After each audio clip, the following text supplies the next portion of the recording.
All right, everyone, we're going to get started.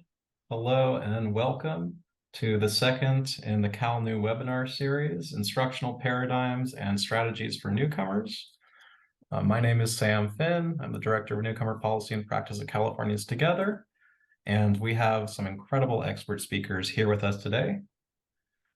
Just walking you through our basic agenda today, we're going to start off with this brief introduction.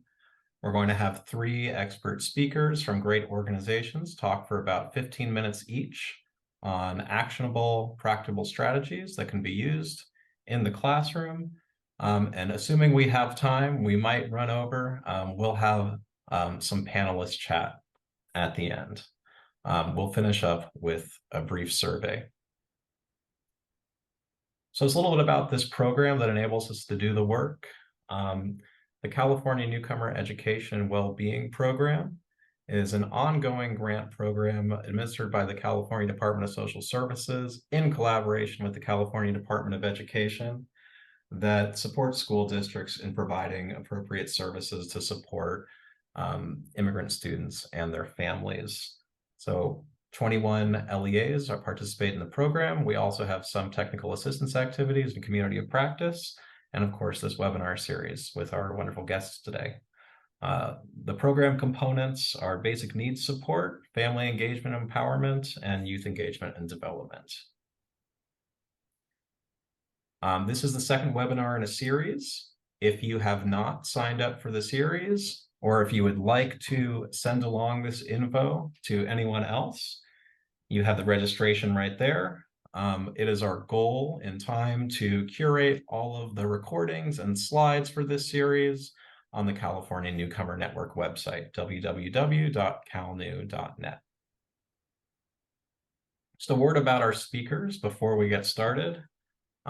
We have a wonderful group today, headlined first by Helaine Marshall, the founder and director of the Mutually Adaptive Learning Paradigm. She's going to talk to us about how to set up a responsive classroom environment for newcomers.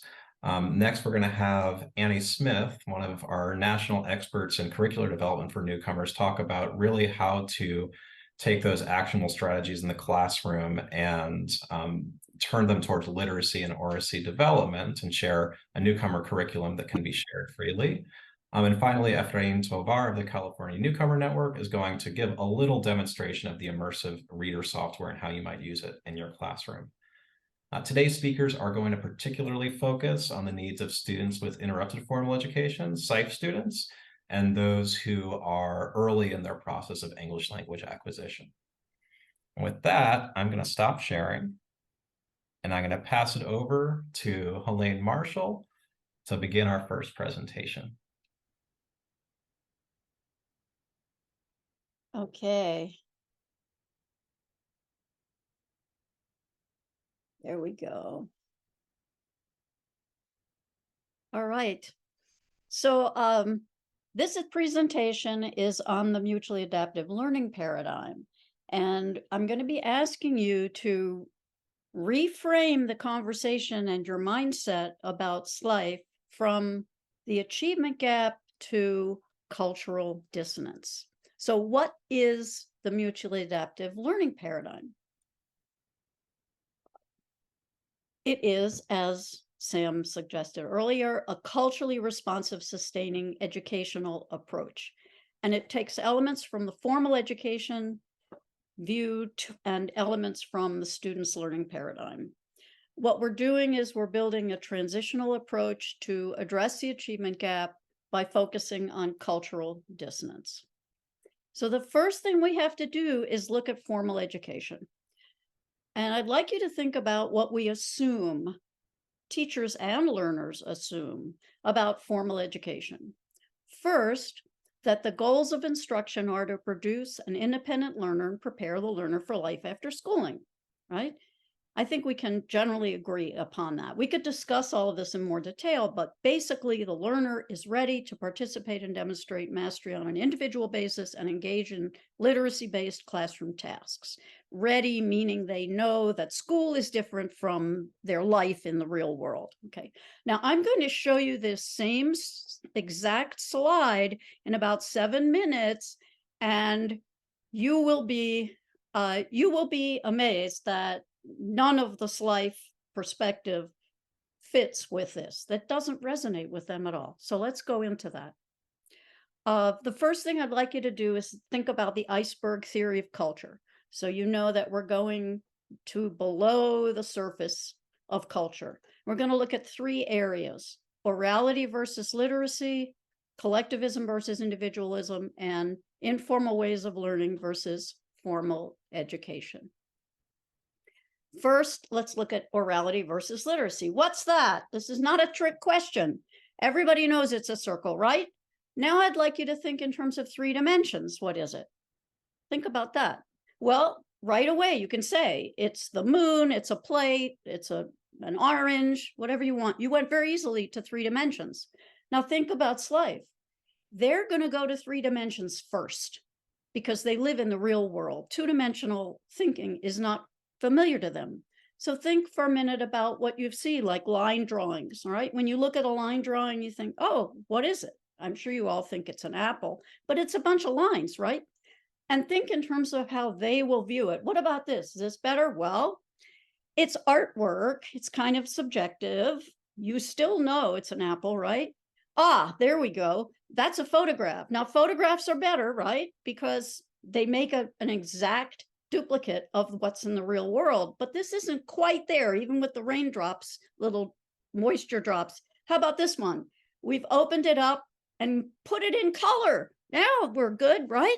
That's better. Now, I'm not saying we don't use any of these other ways to work with them, but we have to teach them and get them used to it, all right?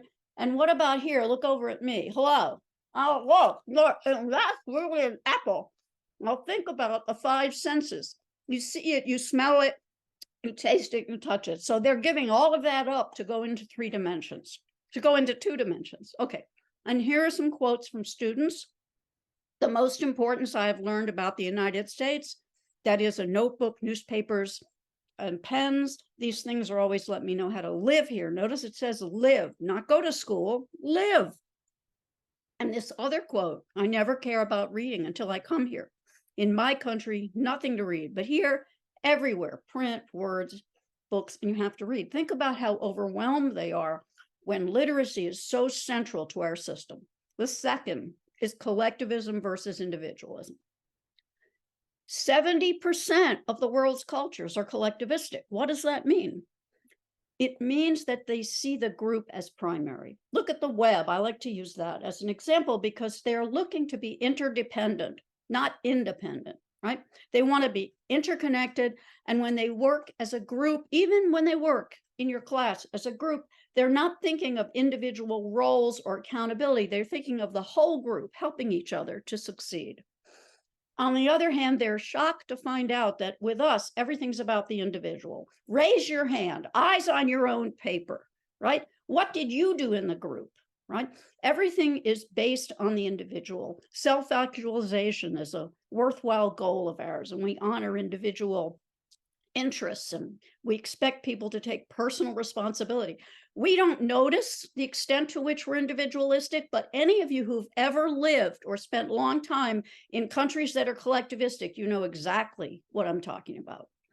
Okay, and the third one, which is the main one, are the ways of learning. So informal learning, and SIFE have engaged in learning, but it's been informal.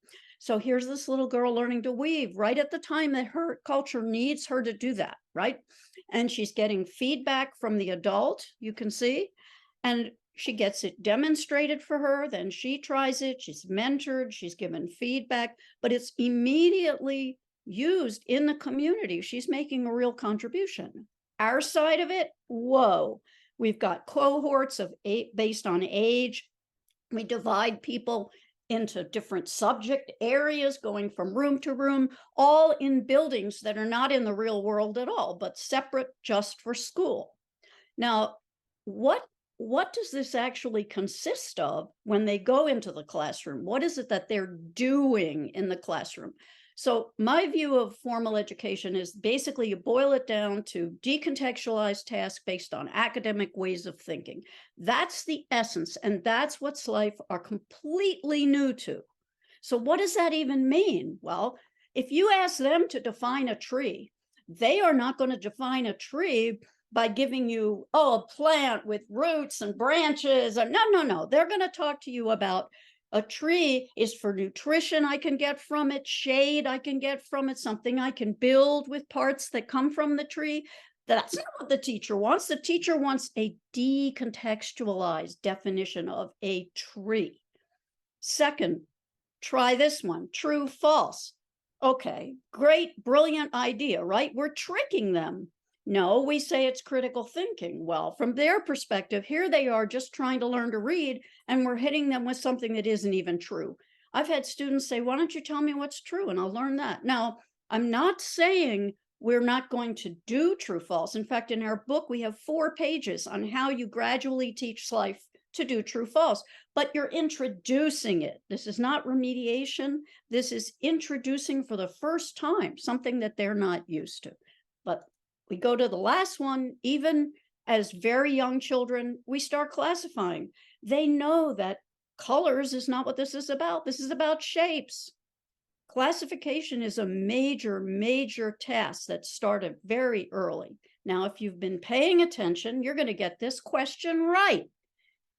I'm not asking you to put it in the chat. There are too many people, but I want you to think, what's your answer? This is standard multiple choice. There's going to be a group of objects. Which item doesn't belong?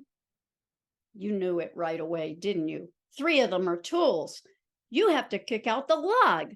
Well, now think about SIFE. Are they going to kick out the log? Think about that. Remember about the 3-dimensional world they live in.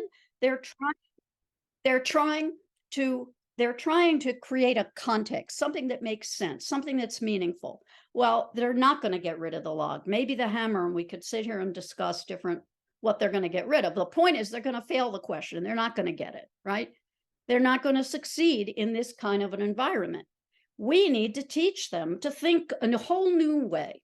All right. Now, do you remember the differences? Here they are again, right? Now I want you to do another little exercise and find the key words on this familiar slide that I showed you a few minutes ago. Where do you see orality versus literacy? There it is. Where do you see collectivism versus individualism? There it is. Where do you see informal learning versus formal education? There it is. So here we are with a problem, right? It doesn't resonate with them. What we're trying to do, the hallmarks of our system, are what I refer to as deal breakers for them.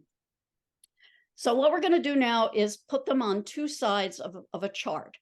And I divide learning into, we're not doing that yet.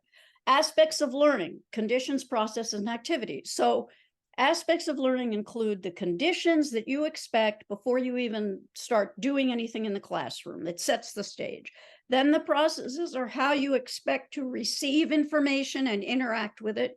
Activities, that's what you expect to be asked to do in order to develop and master the material in your class. So let's look at the difference. You could probably fill in this chart yourself based on what I've already told you. So we're just going to put it all in there. Immediate relevance and interconnectedness, right? We remember the weaving and we remember the web, right? And over on our side, it's always career and college readiness. Oh, go to from 3rd grade to 4th grade, 9th grade to everything's the future, right? Or the test next week even, right? And also be independent. They don't want to be independent. They want to be interdependent, all right? It's a different way of looking at the world. Shared responsibility. Remember we talked about group work. Oral transmission, by the way, for those language teachers out there, it doesn't mean listening and speaking skills. We're talking about embedding in the words that you speak memorable elements. Think about more like Homer or the Bible. They are used to oral transmission as a means of learning. And you know what it's going to say on the other side, individual accountability on the written word. All right. So we're already setting this up as completely opposite, right? Of course, their side is pragmatic tasks based on lived experiences. Again, remember what the little girl was doing. And there's our old friend, the decontextualized task based on academic ways of thinking. Oh my goodness, what are we going to do? Now I've got you depressed. Okay, watch. First of all, if we do it on the left, it's culturally responsive and sustaining, but they won't succeed here. If we do it on the right, that's what we already do. So that's not going to work. Now I'm going to show you the mutually adaptive learning paradigm on the next slide, which takes elements from both. But before I do that, I want you to see this. All right, what have I highlighted there? What does that remind you of? I don't have time to ask you to think, so I'm just going to show you. Standardized testing. So in my view, what happens to poor SIFE when they get in our system, they're looking for what's on the left, they're getting what's on the right, and we test them with what's on the right. How can they possibly succeed here? All right. So in working with Hmong refugees in Wisconsin and in many other areas with other groups that are SIFE, I came up with this, and my partner in crime here is not here tonight. She's Andrea De Capua, and she helped me refine this and do a lot of research on it. But basically what we're going to do is we're going to accept their conditions, member conditions, right? And we're going to combine the processes from both sides. They need to be very comfortable going back and forth and not just high stakes, not bait and switch, right? They're going to be very comfortable, low stakes and high stakes with both of these processes on each side, shared and individual, oral and written. But, and this is key, we're going to target the unfamiliar activities. That's really what we're going to look at for them. Everyone does focus on math and literacy, and I understand that that is important. But this is the third piece you have to include, because we're not recouping lost time for students who came here from war-torn countries. The SIFE are being introduced for the first time to formal education, right? So we're going to do it with familiar language and content. Here we go, familiar language and content. What does that mean? That means that they will be able to access these new activities because we are couching them in these familiar languages and familiar content. And I'm just throwing these out there for you to see, but you'll have the slide to look at later. All right, now we're going to look at Carol very quickly. I wanted to give you an example. So Carol Antolini is teaching the Civil War. How is she going to teach the Civil War? Well, think about who SIFE are. A way in to think about, I'm just giving you a taste of this. All right, think about MALP as we go through it. All right, so we do it by projects. So she's going to link it to the curriculum. She's going to build the new schemata. That would be the decontextualized tasks, academic ways of thinking. She's going to incorporate familiar language and content, and it's going to be a learner-generated product. So I thought there were clicks there. Okay. So this is the Gettysburg site she found, and she found what students do, what the soldiers do in their free time. And she had the students talk about what they did in their free time. So you can see that she's teaching them the Venn diagram, but she's doing it with something that's immediately relevant to them, but is connected to the curriculum. Then she did a web quest, which was based on someone from their country, as opposed to Abraham Lincoln, which she later got into. And this is a Quiche student who researched Tekum Uman. Okay, and here's a quote from Carol talking about the confidence and the responsibility that they felt, really, really changing the way they looked at school. So we have a checklist for them. Also, I showed you very quickly, but we do have a checklist that helps you. So please, when you work with SIFE, don't see them in a deficit view where they just don't have ability. See them as coming from a different paradigm. They're experiencing cultural dissonance. That's what's going on with them. And we're moving from achievement gap to cultural dissonance. And please contact me. These are the books, and it's been a pleasure, although a whirlwind, and I need to get out of here right now. Okay, I'm going to stop sharing. Wonderful. Thank you so much, Helaine. There are links in the chat with lots of resources to learn more about the mutually adaptive learning paradigm. And Annie, we'll turn it over to you now. Okay. Are you with me? We're with you. Okay, perfect. So my name is Annie. Thank you to Sam and to CalNEW for galvanizing this work. And thanks to all of you for choosing to be here and for committing your time. I'm excited to be building this community together and to share what I've done and where I'm going with this work. I started the SIFE Equity Project together with my partner, Susanna McNamara, in 2020, with the goal of partnering with educators and researchers to build and explore how we can examine the kinds of programming and instruction that really foster meaningful participation for our most at-risk newcomers. And we have a long history together, Susanna and I. We met at a high school in the Bronx that served recent immigrants, many of whom were SLIFE, and we were out of our depth. And you can see a young Susanna with students here who we're still in touch with. And it's really those students who planted a seed that's become our life's work. TSEP exists because these students are some of the most at-risk newcomers in our classrooms, and it's essential that we include them when we're designing programming and curriculum. Together, we were part of a team that designed and built the Bridges curriculum for SIFE with developing literacy that I'll speak about a little bit later, the classification of SIFE with developing literacy. And that was for New York State. And through that 7 or 8 year process, we really came to understand the power of strong curriculum and the impact it can have on both teachers and on students.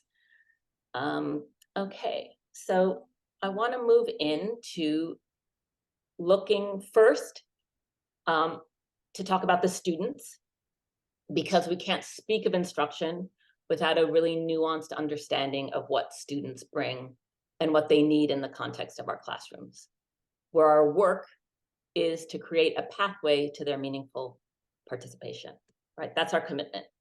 And Helaine spoke to some of the implications of that, the paradigm shift that we're asking those students to do.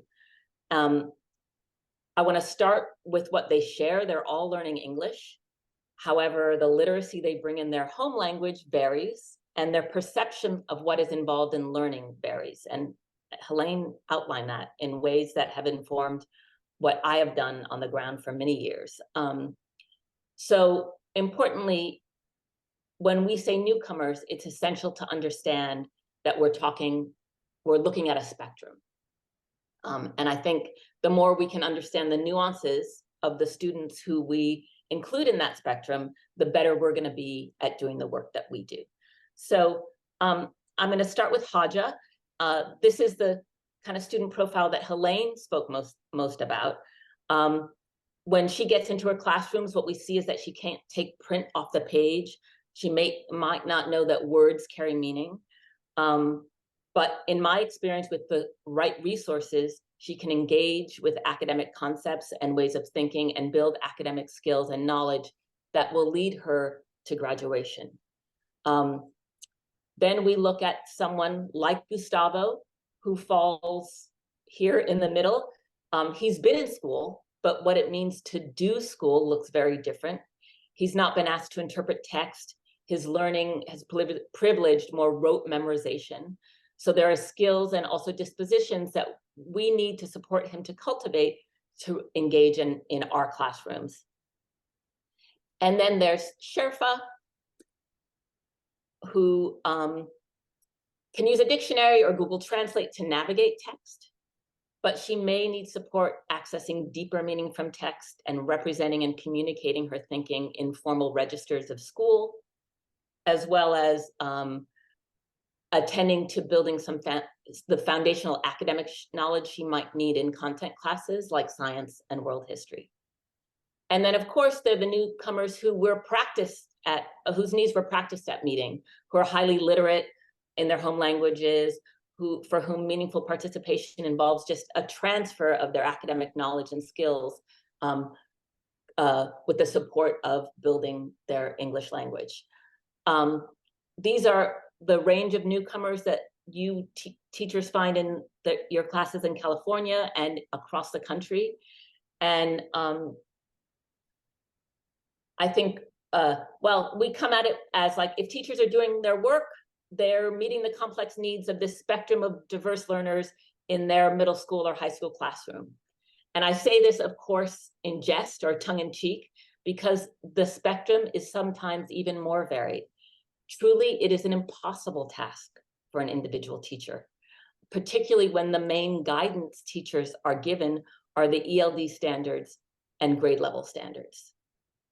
So I just want to pause there, because if we're really going to crack this nut, we need to look at the support we're offering the folks that are doing the work on the ground, so that it can be meaningful and targeted.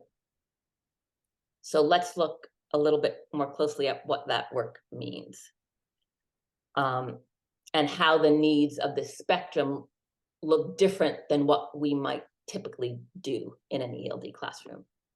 So this graphic's designed to be overwhelming, and also to begin to take a more granular look.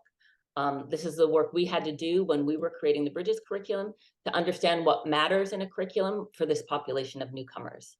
And I want to say another thing that really I was reminded of when Helaine was presenting, which is that what happens so often in the standard-based classroom is that because the growth that SIFE make is so granular, we don't even have rubrics or standardized tests that measure their growth.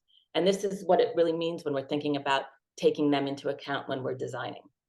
So typically in an ELD classroom, we're focused on developing language, English language, of course, sometimes core vocabulary and grammar, but it can lean into this idea of survival English. We're moving away from that.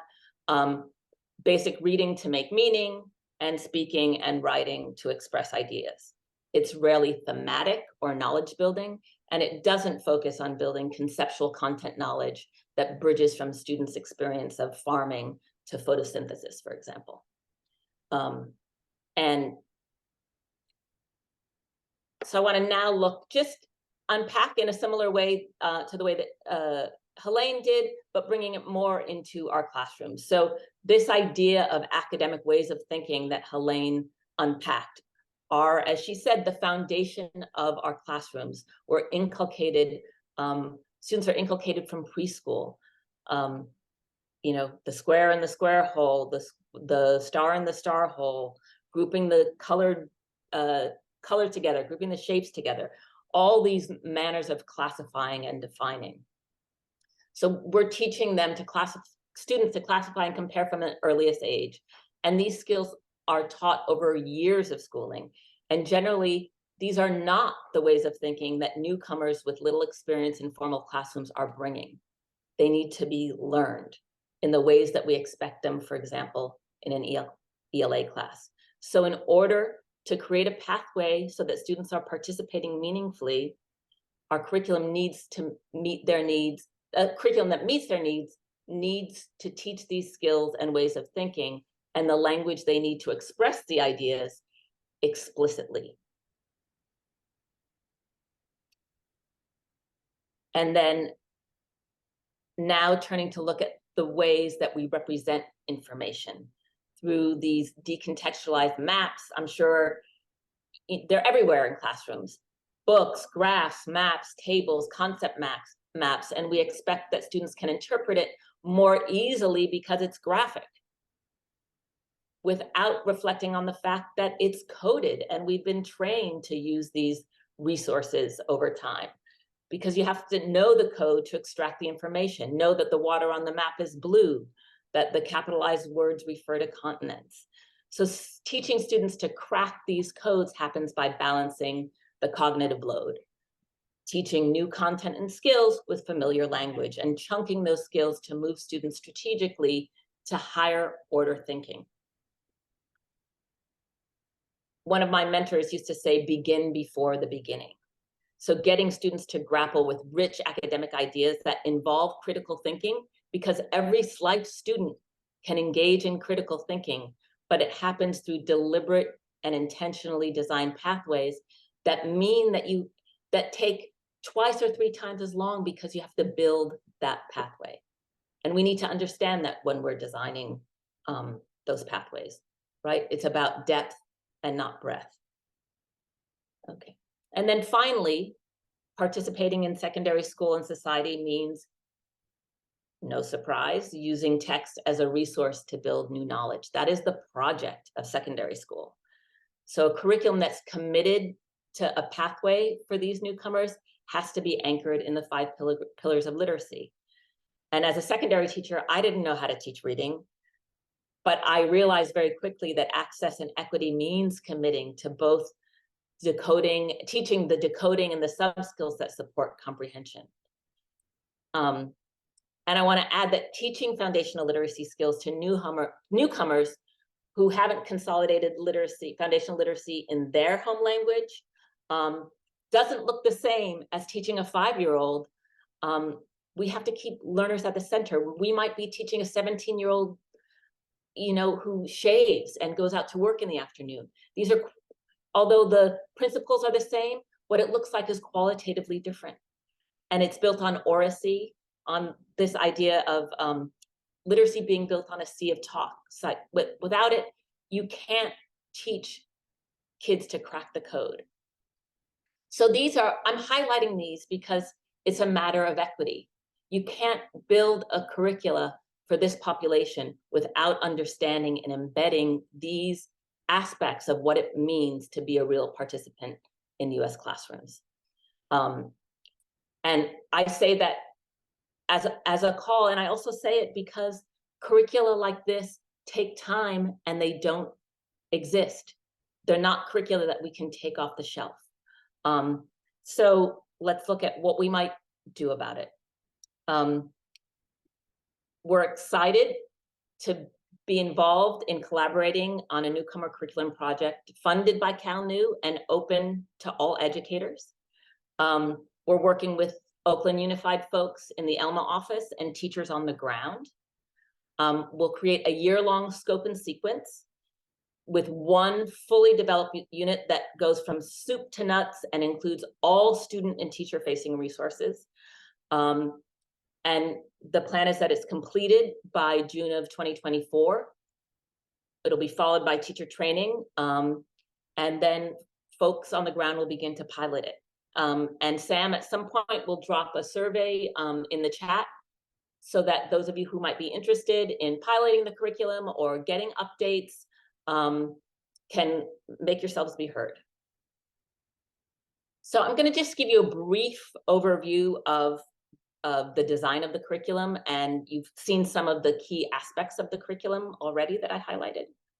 I want to start by talking about what we're solving for. So we're designing an ELD for an ELD1 class with a range of newcomers, from new to print to 4th grade home language literacy. We're designing for the intersection of needs of that subpopulation of newcomers who are in secondary school, because they deserve a curriculum that respects their knowledge and experience, and that respects the complex intersection of the particular understandings and knowledge and skills they need to participate meaningfully in US schools.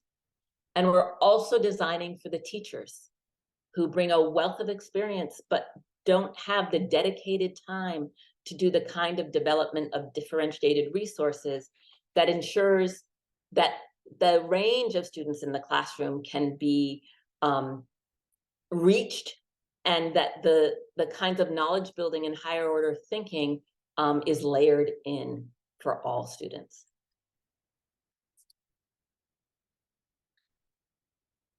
So just to kind of recap, we're designing for the spectrum of learners in mind, with the real needs of the teachers at the center of the work. It starts with the students, their age, experience, and works towards the ways of thinking that we value in the classroom. It's knowledge building. The content is transferable. It's anchored in thematic units. It unpacks the content and language and the ways of thinking to support students to build a mental model. It integrates academic language and content with the kinds of ways that we represent and are asking students to interpret knowledge. And it's guided by the 5 pillars of literacy, so students will build the skills they need to use text as a resource to build new knowledge. Over the years, students will explore concepts of identity, beginning with themselves, to analyze how identity shapes the way they understand and interpret themselves in the world. So it's classic with newcomers to begin with identity. What's different here is we're taking that thread throughout the year. And by looking at identity and the ways values and beliefs inform our choices, then students are not only looking at features of their own identity, but then building the concepts and the language to consider how values and beliefs motivate and impact our communities and our nation. And the design is to build on and deepen this concept of identity as it's examined over the course of the year. And just to end on some kind of key features of each of those units. The first starts close to home to ask about the influences that shape the student's identity and what influence might impact their own values. Moves into narrative to examine the factors that influence a character's identity, kind of moving up the chain of kind of engaging in academic thinking. Then into how through biography, we can look at historical change makers and help to examine how actions are aligned to values. Then into a unit around developing an understanding around how through interview, how immigrants in their communities have been reshaped by immigration, and look at what immigrants can teach us about identity. And then finally into what is more of a history or social studies lens to examine how the interpretation of constitutional rights or what are sort of perceived as our national values are debated by different groups in our communities. I'm going to stop here. This is really just a brief overview, and it's also an invitation to stay updated and to be involved in the piloting of the curriculum. Thank you so much.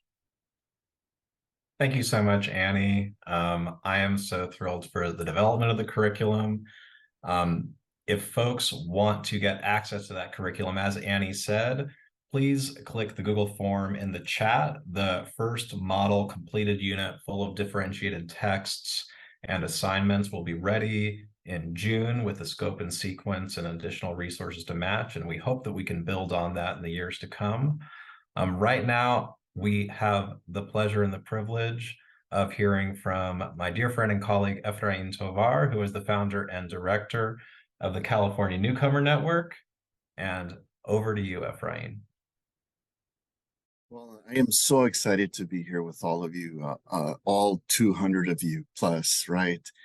For us to be able to come together and to be able to learn and to be able to know how to best, address the unique linguistic needs of our newcomers is such a blessing. And so, again, my name is Efraín Tovar.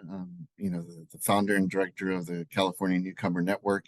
And today's topic really is how can we leverage technology to at least minimize this language divide, right? Even with our SIFE students, right? Our SIFE newcomers and those that I call safe newcomers. These are students with ample formal education. So today I kind of, Sam will share this resource for you and how we can leverage technology and to be able to, again, minimize this language divide for all of our newcomers. So again, one of the tools that I'm going to be talking to you today is called Immersive Reader, right? There's Immersive Reader within the Microsoft suite, but there's also an Immersive Reader for those of you that utilize Google apps or Google for Education. And so today I'm going to show you how to install this awesome extension to your Google Chrome browser. And again, this extension allows you to be able to, support students' fluency for English acquisition. It helps students build their confidence to be able to hear words, to be able to know how to pronounce the words by syllabication, and also providing, images to these complex words. And so it's an all-in-one inclusive extension that allows you again and allows students to be able to feel empowered and take ownership of their own learning, especially when it comes to literacy, right? And so if we go on to page 2, the instructions are really simple, right? All you have to do is click on this link here, which will take you to the Google Chrome store. And once you see this extension here, and again, you have to do this through your Google Chrome browser, then you click on Add to Chrome. And that's all you have to do to actually install it and use the extension. Make sure you add extension. This is the step number 2. And then once you add it, you are ready to go, right? And so guess what? We're going to experiment with this. We're going to play with this. You actually will be able to do this. I've also included an animated GIF, for you to kind of see the steps on how to activate this extension. And for those of you that actually want to play with it, and I'm going to demo this here and live. So I'm going to click on this link here. That'll take me to a Google site that I've created, right? And our core curriculum in Selma Unified is called StudySync. And here you can see that the Lexile range is from 810 to 1000, right? Typically falling around in the 6th grade range. So how do we give access, literacy access to our newcomers using technology? So take a look at this. So I'm going to highlight this first paragraph here. Once I highlight the paragraph, I'm then going to right click on this paragraph.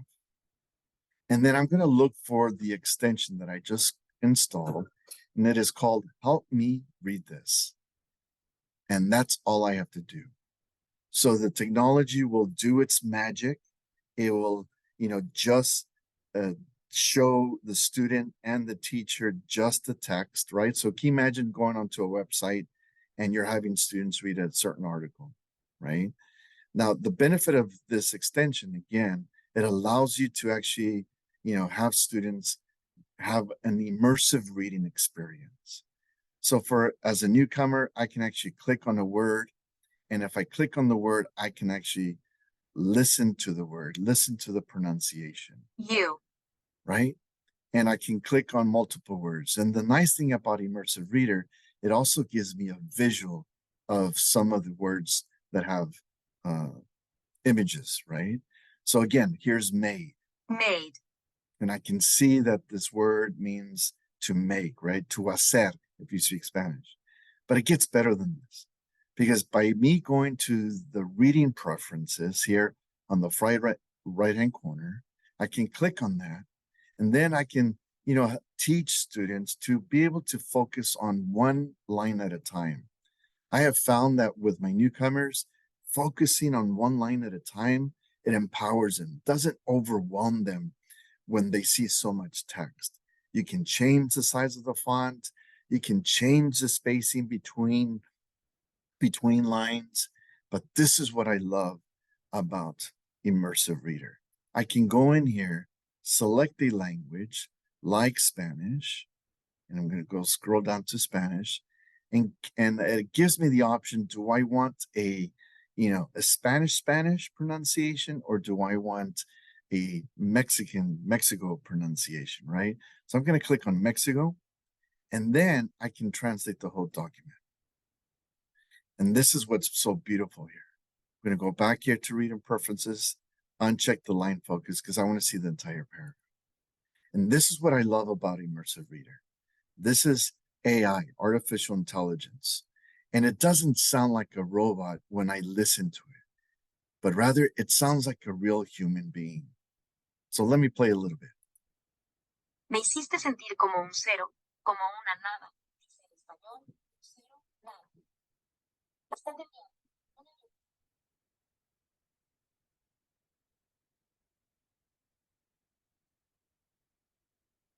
And I'll start by saying, isn't that awesome? To be able to hear a robot read like that, almost like a human, like it's so powerful. And then once I'm able to read this, and this is where translanguaging, this is where building, their primary language is so important, because today we learned about how some of our SIFE students are not able to read yet in their heritage language, right? And how can we utilize technology to minimize the language divide, but also to empower them and reinforce the importance of continuing learning their home language, their heritage language. And so I can click on a word, right? I can listen to it. Existe gives me that visual, gives me the English pronunciation and translation of that. And it's awesome. But when I go back to the original language, let's say I'm working on parts of speech, right? Because I'm going over identifying nouns, not only in their heritage language, but also in English. So simply I can just click on nouns and it will hide all of the nouns within the text. And we can click on that and talk about that. But this is what I love, especially for my SIFE newcomers, right? My students with ample formal education, and even my emerging newcomers that are beginning to read. I have them activate the syllables, right? The syllables icon or tab. And so here they can actually notice that some of the words are, have multiple syllables. Some are, multisyllabic, 2 or more. And so then that also helps them to be able to separate and pronounce the words in isolation. So again, great tool for you to be able to do that. And I added one more thing to this special doc, because how many teachers create a Google Doc? They utilize Google. They utilize Google Slides, Google Docs to be able to, to create their own worksheets, right? To be able to create content and push out through an LMS like Google Classroom. But if you notice, you're not able to leverage this technology in a Google Doc because it's not a web page. In order to do that, you have to convert your Google Doc into a web page. And I've included the step-by-step directions how to do that. So I'm going to show you, give you an example. So here's my original Google Doc that I utilize for my newcomers. And you can tell that I've utilized an essential question. I've utilized Google Translation to address the essential question. But I've also given them the text that they're going to be reading. And this is complex text. But if I highlight the text, right, and I right-click on the text, I'm not able to activate that Google Chrome extension. So what do we do? So simply all we have to do is we go open up your Google Doc. At the top, click on File, click on Share, click on Publish to Web, and then click Publish. And then once you publish, Google will then give you a URL to that web page. And then you can push that assignment out to your newcomers within your, let's say, science class, history class, math class. And then your newcomers, once they learn how to activate this extension, guess what? They take ownership of their own learning and they leverage this technology, again, to minimize this language divide. So let me show you really quick how to do that. So again, I go to File. I go down to Share. I go down Publish to Web. Here's that unique URL. And once I have that URL, again, I can push it out to my students via Google Classroom. And I've also included a sample of that webpage. What does it look like? Now, keep in mind, the format might change a little bit because it had to be converted to a web page. But now, here's this worksheet. Now, I can actually select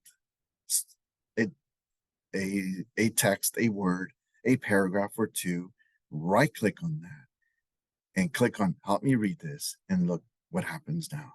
It activates Immersive Reader, and now I can listen to the word, practice reading this, but also if I want to activate the translation, I go to Reading Preferences, select the language that I want, and bingo.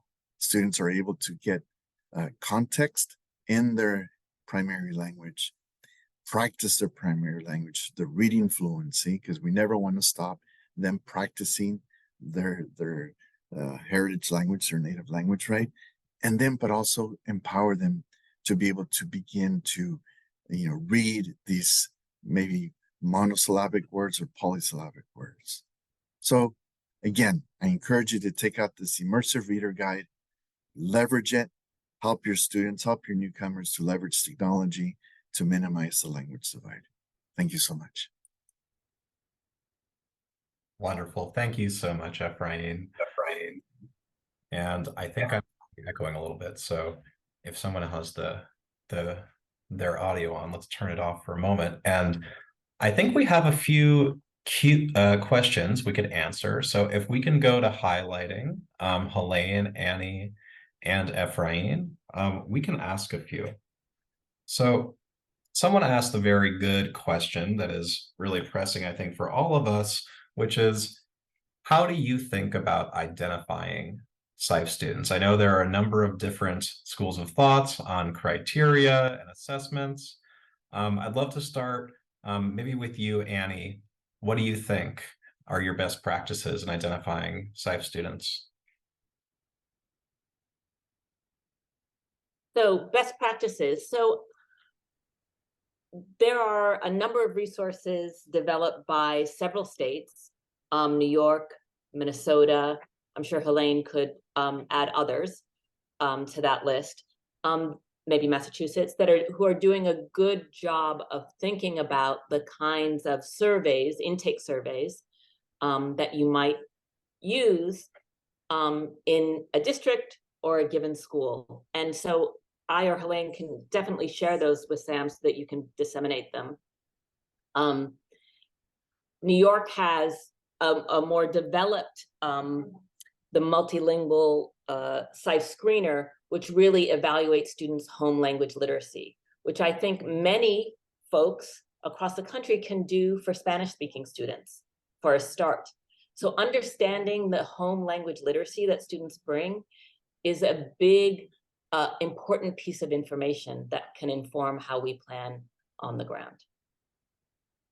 Wonderful. And Helaine and Efraín, if you want to add to that, please. Well, I'd just like to mention that one of the things to assess is their math, their numeracy skills. And the issue with that is that if the instructions for the problems and questions they're getting are in a language they don't understand, you're really giving a language test. So you have to be very careful when you test numeracy skills.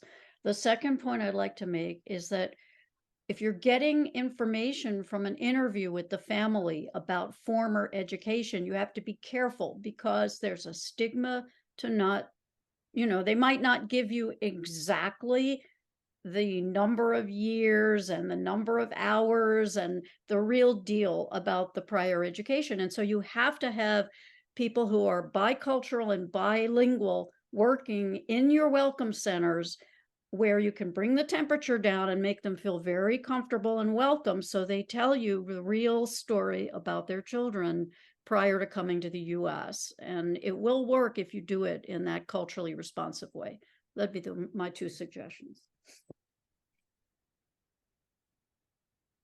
Thank you, Helaine. What are your thoughts on that, Efraín? Yeah, it's definitely something that even myself as a practitioner of newcomers that I'm actually, believe it or not, I'm actually working on developing something right now. And so I am more than willing to share what I've created, what I put together. I agree with Annie, what she shared, that there are other states that have already created some awesome intake surveys. And I agree with Helaine that what she said, numeracy must also be taken into consideration. And so using visuals, right? And so I'm definitely will share that doc out to everyone. I'll share it with Sam and then Sam can share it out. Definitely would love your guys' feedback on how we can develop something for the California Newcomer Network that we can all use out in California. Hashtag better together. Great answers. I think we have time for maybe one more question to discuss, and I'll sort of do this as a two-parter. We have a couple questions in there that have to deal with supporting students when you have a low critical mass. So in some cases, the students who are the only newcomer or 2 or 5 in a big school are really ill-served because you don't have enough to make a whole class or to have enough teachers to serve them. We also have those students who speak minority languages that are rare and they don't have access to the resources that might be available for students in Mandarin or Spanish. What do we do for these isolated students, whether isolated by language or that lack a critical mass of other students to be supported? Not an easy question.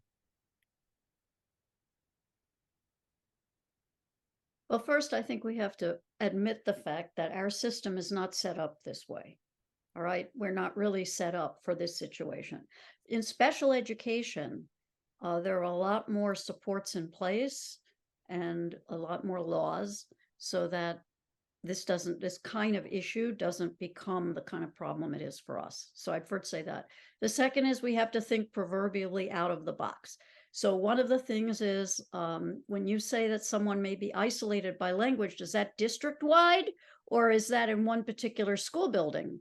Because if there's anyone associated with that community that can be a buddy for that student, that makes a huge difference. It doesn't have to be someone the same exact age in the same exact classroom. You can set up some kind of a mentoring and a buddy system, okay? So that's one idea. And the other is that I had a graduate student, who talked to me about how she spent 1 hour a day with one fourth grader who really needed much more than she was getting, in the regular classroom.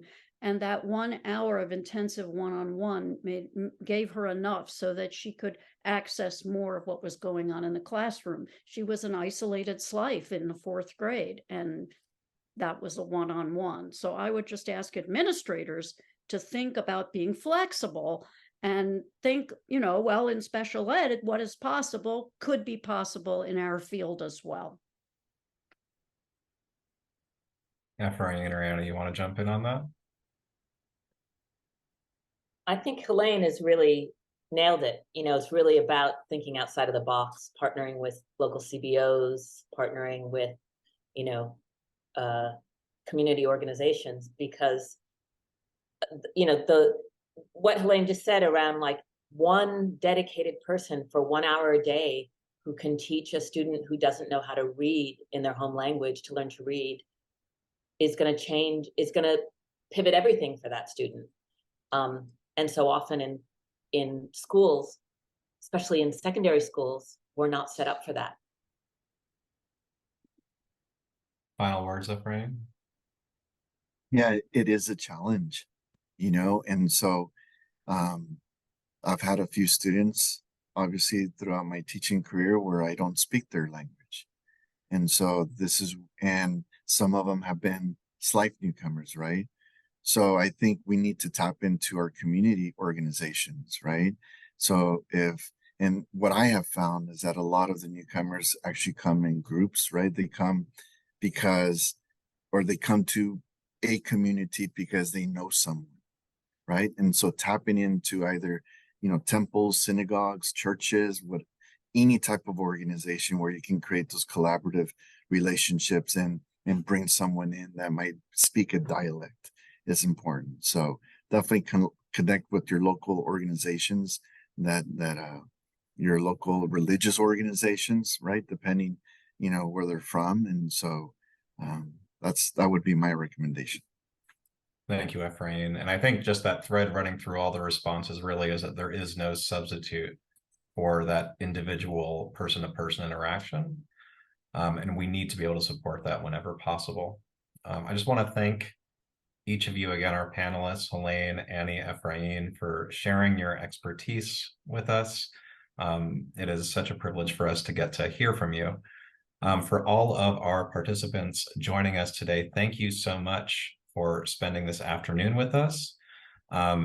Please consider taking our survey from our evaluation partners at Loyola Marymount University. This really helps us know that the work we're doing is effective or is not effective, and is useful in helping us continue to do this work. We can bring this to policymakers, to program leaders, and you can let us know what you'd like to see next. So go ahead and give that a click, and we'll see you next time. Thank you so much for joining us.